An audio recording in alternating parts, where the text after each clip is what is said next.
Brought to you by Agilus Diagnostics.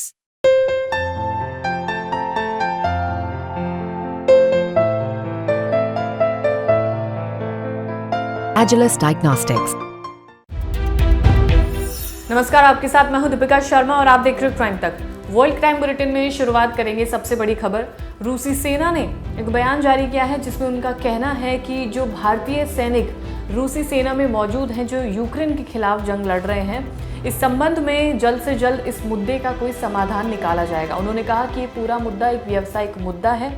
इसी के साथ उन्होंने ये भी कहा कि इन सभी जो सैनिक रूसी सेना में मौजूद हैं उनका कोई भी इरादा नहीं था कि भारतीयों को रूसी सेना में भर्ती किया जाए।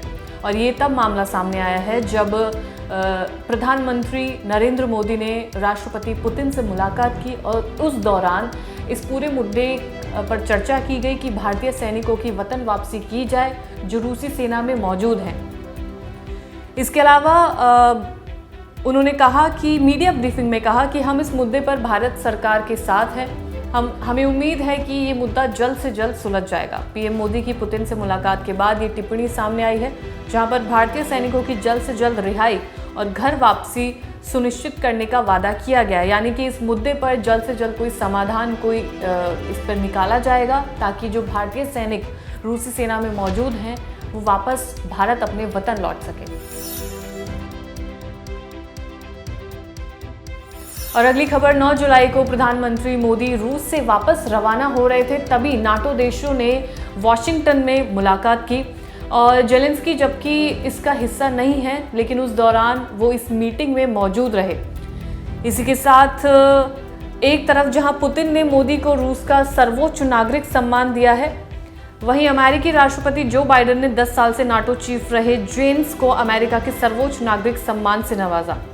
81 साल के जो बाइडेन ने नाटो समिट में वादा किया कि वो यूक्रेन को रूस से बचाने में पूरी ताकत लगा देंगे। अमेरिकी राष्ट्रपति जो बाइडेन ने नाटो समिट की शुरुआत में घोषणा करते हुए कहा कि रूस के खिलाफ जंग में वो यूक्रेन को 5 आधुनिक एयर डिफेंस सिस्टम मुहैया कराएंगे। उन्होंने ये भी कहा कि रूसी यूक्रेन जंग के बीच सैन्य संगठन नाटो सबसे अहम दौर से गुजर रहा है और अब तक की सबसे मजबूत स्थिति में है। 75वीं वर्षगांठ मनाते हुए नाटो के सभी नागरिक एक साथ शामिल हुए, जिसमें जेलेंस्की जो कि इस नाटो का हिस्सा भी नहीं है वो भी वहां पर मौजूद रहे।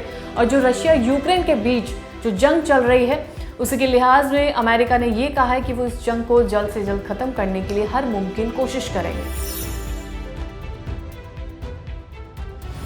और अगली खबर अमेरिका से सामने आई है जहां पर अमेरिका के फ्लोरिडा में गोलीबारी हुई थी। उस गोलीबारी के दौरान 17 छात्र मारे गए थे और इसके अलावा कई लोग इसमें घायल भी हुए थे।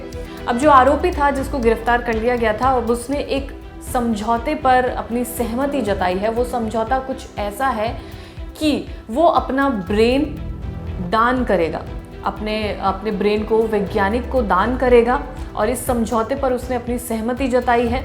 ये जो हादसा था वो 14 फरवरी 2018 को पार्कलैंड के एक हाई स्कूल में हुआ था जहां पर इस आरोपी ने 17 छात्रों को मारा था और इसी के साथ कर्मचारी भी मारे गए थे।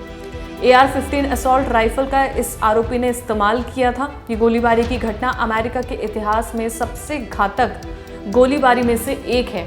अब इसी आरोपी ने ये समझौता किया है कि वो अपना ब्रेन यानी कि अपना मस्तिष्क दान करेगा।